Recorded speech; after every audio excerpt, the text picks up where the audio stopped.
Que a graça de nosso Senhor e Salvador Jesus Cristo seja com todos aqui presente, com toda a igreja de nosso Senhor Jesus Cristo, as suas congregações e a todo esse povo amado, que nos prestigia ouvindo a palavra de nosso Senhor. Amados, estamos trabalhando em o ano da consolação, com o nosso tema bem esclarecido, que a mesma consolação recebida deve ser oferecida, mostrando que nós precisamos realmente nos firmar naquilo que recebemos do Senhor, para poder com toda tranquilidade transmitir essa consolação para as outras pessoas com as mesmas características que Deus deu para a gente. Cada pessoa tem a sua própria realidade, seu próprio problema e seu próprio sofrimento, mas o Espírito Santo é o mesmo que traz consolação a todos, porque ele é transmitido do jeito que ele vem e ele interpreta a necessidade de cada um. Amém? Amados, já estamos nesse mês de julho, já encerrando, com o tema Busca-se intimidade com Deus na consolação do Espírito. E se diz o seguinte: e não vos embriagueis com vinho, no qual há devassidão, mas enchei-vos do Espírito. De que maneira se enche do Espírito? Falando entre vós em salmos, hinos e cânticos espirituais, salmodiando ao Senhor em nossos corações, sempre dando graças a Deus por tudo, ao nosso Deus e Pai, em nome do Senhor e Salvador Jesus Cristo. E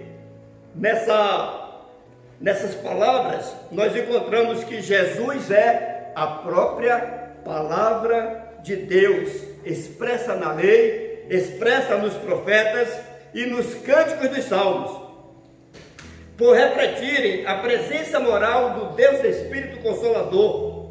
Portanto, a busca da intimidade com Deus se dá em meditar de dia e de noite na sua palavra. Isso traz a intimidade, porque a intimidade com Deus surge da comunhão de ideias. Estreita então essa intimidade com Deus, de que maneira? Consolando-se na amizade de Jesus, porque é Ele que revela a Deus aos fiéis. Para esta semana, a oração íntima no consolo de Deus livra da ansiedade. É o que mais está atormentando a humanidade nestes dias, é a ansiedade. E essa ansiedade, ela faz com que as pessoas fiquem nervosas, agitadas, outras simplesmente se lançam ao desprezo e algumas começam a entrar em combate umas com as outras. E nós precisamos entender que essa ansiedade é natural de todo ser humano. Davi era um homem que enfrentava a ansiedade. Os homens de Deus, todos eles enfrentaram a ansiedade, mas da maneira que Deus ensinou. É simples. Lance sobre ele toda a tua ansiedade, porque ele tem cuidado de vós. Ele não diz que a gente não tem ansiedade. Ele diz que essa ansiedade deve ser lançada sobre ele. Amém? E no livro de Filipenses, no capítulo 4, que é o nosso tema da semana, versículo de 3 a 7, que foi bem trabalhado aqui domingo, a mensagem do pastor Rivaldo foi incontestavelmente contundente para a glória de Deus, e a gente vai falando de alguma coisa que está inserido nisso. Mas veja bem o texto de 3 a 7, porque 4 de 3 a 7, diz assim: a ti, fiel companheiro de jugo, também peço que auxilie essas mulheres, pois juntas se esforçaram comigo no Evangelho, também com Clemente e com os demais cooperadores meus, cujos nomes se encontram no livro da vida. Então veja bem, as pessoas que andam com essa característica, as pessoas que se juntam para cooperar com o Evangelho, são pessoas cujos nomes estão aonde? No livro da vida. Alegrai-vos sempre no Senhor. Outra vez digo, alegrai-vos. É o oposto de ficar ansioso e desesperado. Seja a vossa moderação conhecida de todos os homens. Perto está o Senhor. Nós podemos ser moderados, tranquilizados, porque temos alguém poderoso perto da gente. Então, se você tem intimidade com Deus, se Deus está perto de você, então se tranquiliza. Amém?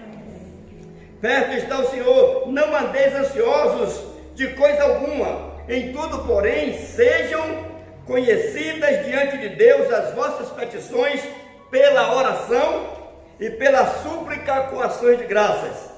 E a paz de Deus, que excede todo o entendimento, guardará o vosso coração e as vossas mentes em Cristo Jesus.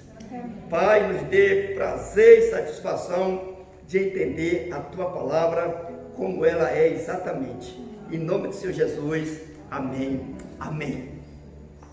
Amados, a oração íntima no consolo de Deus livra da ansiedade.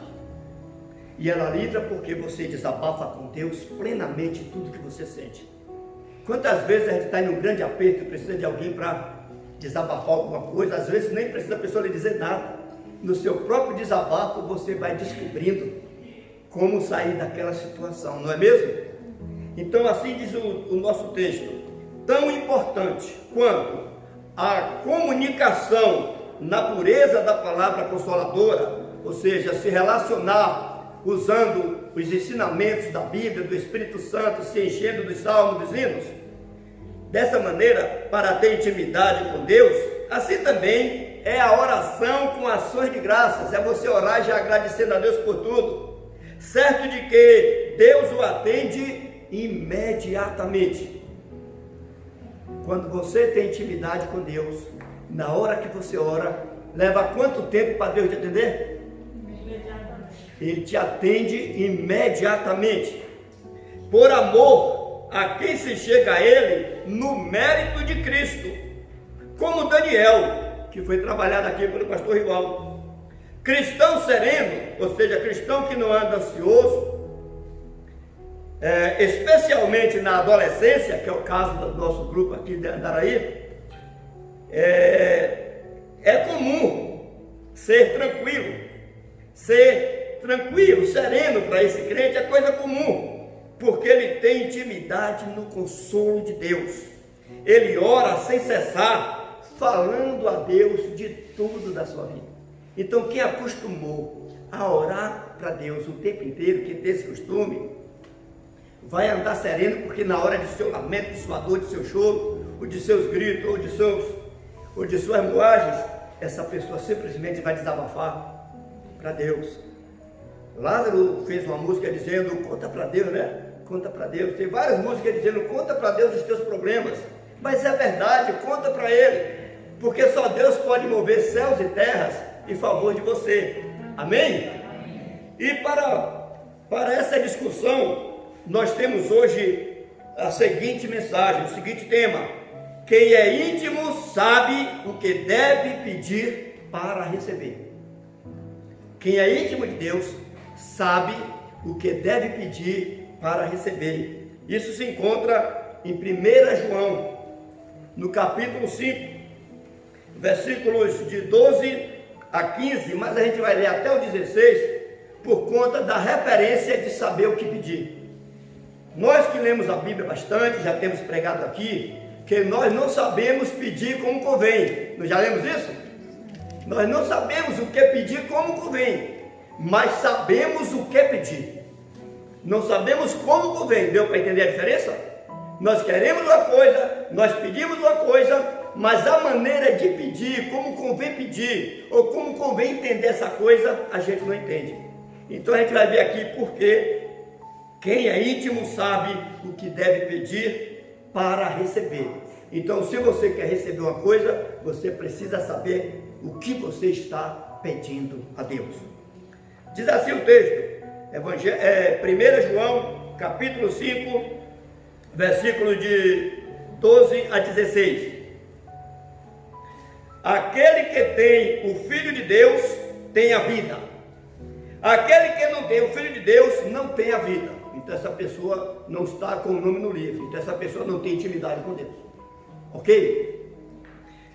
Estas coisas vos escrevi a fim de saberdes que tendes a vida eterna, a vós outros que credes em o nome do Filho de Deus. E esta é a confiança que temos para com Ele, que se pedirmos alguma coisa segundo a sua vontade, Ele nos ouve. Se pedirmos alguma coisa segundo a vontade do povo, Deus ouve? É segundo a vontade de Cristo. Amém? A sua intimidade é com Ele. As coisas que interessam a quem é dele são as coisas que Ele traz e oferece. Amém?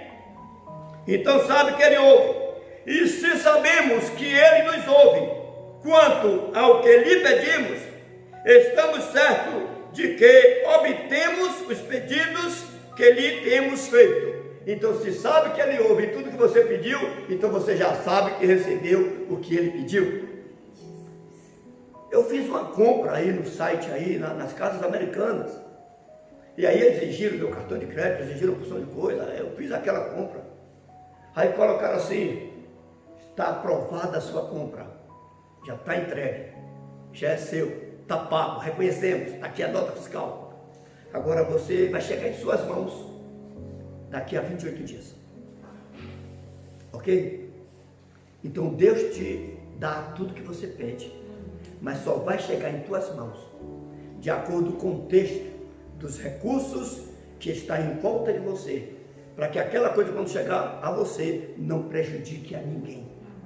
Amém? Por isso que Deus não vai fazer você receber de qualquer jeito. Já é seu, mas você vai receber no momento em que aquela coisa vai ser útil para você e para o bem do ambiente onde você convive. Então já está feito. Se alguém vir a seu irmão cometer pecado, não para a morte, pedirá, e Deus lhe dará vida.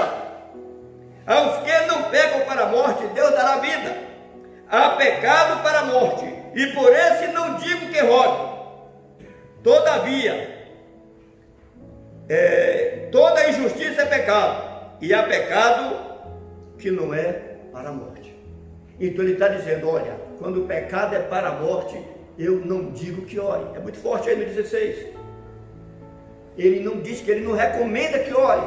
Rapaz, a Bíblia manda a gente orar por todo mundo.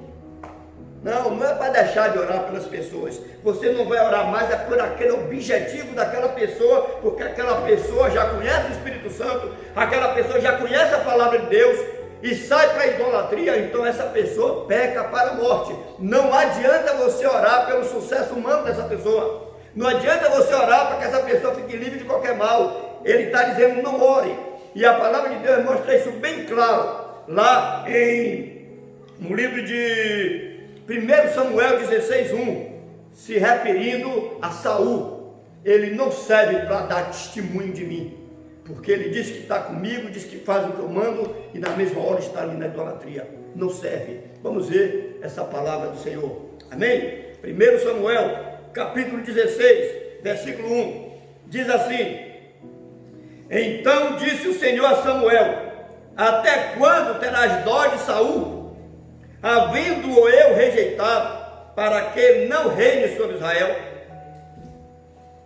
Enche o teu vaso de azeite e vem, enviar-te-ei a Jessé, o belemita, porque dentre os seus filhos, me tenho provido de um rei.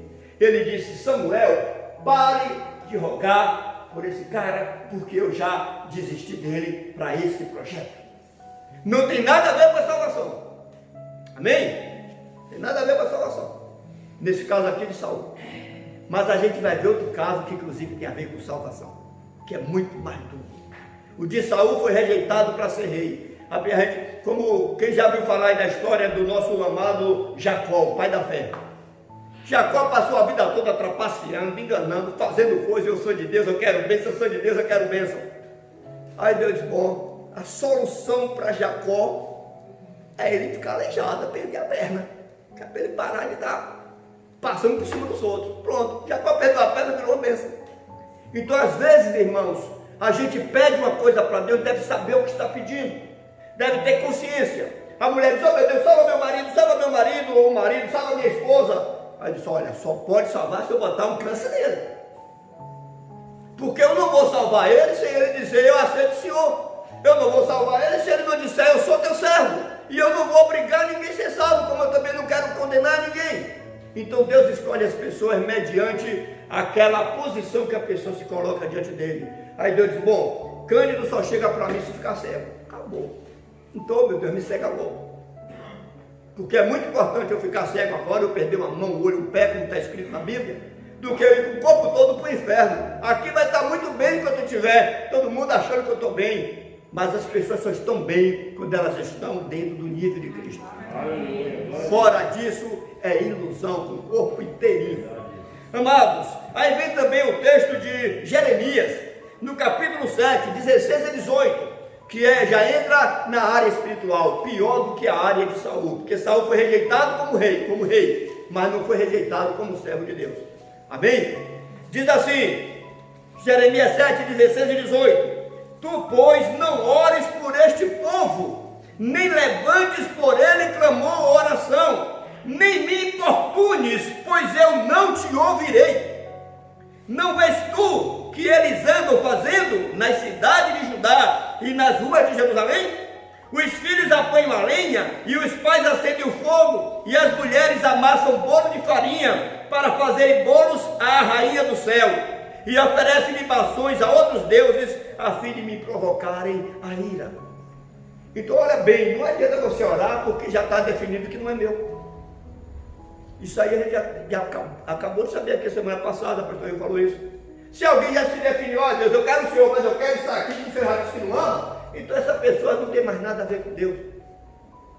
Porque ela já ouviu a verdade, já sabe que a idolatria é pecado, já sabe que não tem nada a ver com Deus.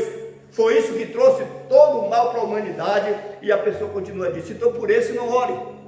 Então temos que saber de orar, como diz lá em 1 João. Então quem anda na intimidade com Cristo sabe que tudo que orar pedindo a Cristo recebe, porque recebe as coisas que ele pediu dentro do contexto do reino de Deus. Como diz lá, Evangelho de João 15, Jesus diz assim, olha, eu sou a videira verdadeira, meu pai é o viticultor, toda vara em mim que não dá fruto, ele tira, e a vara que está ligada em mim dá fruto, ele limpa para que dê mais fruto, e vocês já estão limpos pela minha palavra, para que tudo do reino de Deus que vocês pedirem, vocês recebam. Então, você quer aplicar o que no reino de Deus? Você quer uma casa, você quer um carro, você quer o quê? Porque Deus está preocupado em salvar as almas das pessoas, e o reino de Deus é isso, é você usar tudo que você tem em favor das pessoas. Aí Deus lhe dá até a terra, ele lhe dá até o planeta todo, mas se você vai usar isso para a glória de Deus, para salvar pessoas, porque Deus está preocupado, não é de eu ter ou deixar de ter uma coisa, ele está preocupado em eu ter todas as coisas para glorificar o nome dele, ajudando a salvar o meu próximo. Então peça coisas que sirvam para o reino de Deus. E a primeira coisa que você pode pedir, meu irmão, minha irmã, que nós podemos e devemos pedir, Senhor, me dê amor por todas as pessoas sem distinção. Me dê amor para que mesmo me matando eu continue vendo que aquela pessoa tem uma coisa boa que o Senhor colocou no coração dela. Para que eu veja que o Senhor não morreu em vão. Me dá esse amor, me dá essa visão, me dá essa condição, para que eu não tenha inimigo dentro do meu coração. É isso que a gente deve pedir. Amém? Esse é o primeiro pedido, é o pedido que ele diz. Vamos voltar ao texto de João, 1 João capítulo 5, para a gente entender o contexto desse livro. Versículo base, o 12 e o 13. A gente vai ler do 13, só para a gente entender o contexto. Olha como ele diz: estas coisas vos escrevi, a fim de saberes que tendes a vida eterna, a vós outros que credes no nome do Filho de Deus. Não é crer em qualquer coisa. E esta é a confiança que temos para com Ele, que se pedirmos alguma coisa segundo a sua vontade, Ele nos ouve. E se sabemos que Ele nos ouve em tudo quanto lhe pedirmos, ou seja, lhe pedimos segundo a sua vontade, tudo que já é da vontade dele, que eu pedir, eu sei que eu vou ter. Estamos certos de que obtemos os pedidos que temos feito. Se alguém vir a seu irmão cometer pecado, não para a morte, pedirá, e Deus lhe dará vida aos que não pecam para a morte. O que é que ele está dizendo aí? Ore para que nenhum de seus irmãos se perca. Peça a Deus para que tenha uma multidão de salvos. É isso que ele está dizendo aqui nesse texto. Agora, quando você vê alguém que nega fogo na fé, que trai Deus, que vai atrás de outra coisa, sem ser Jesus, por esse aí, ele já está fora do reino de Deus, ele não aceita mais isso, ele acha que todo o testemunho de Jesus Cristo não serve para ele, e é por isso que tem pessoas que só chegam aos pés de Jesus na hora de morrer. Ele não ilude, não diz, eu sou crente e depois cai fora. Não, tem pessoas que demora, porque tem medo de trair Deus, então só chega na hora, mesmo de morrer, mas chega para ficar. Que Deus nos abençoe e que a gente saiba pedir o que Deus quer que a gente peça para orar. Deus nos abençoe e tenhamos essa consolação, que Deus atende tudo do reino de Deus a seu favor. Em nome de Jesus. Amém.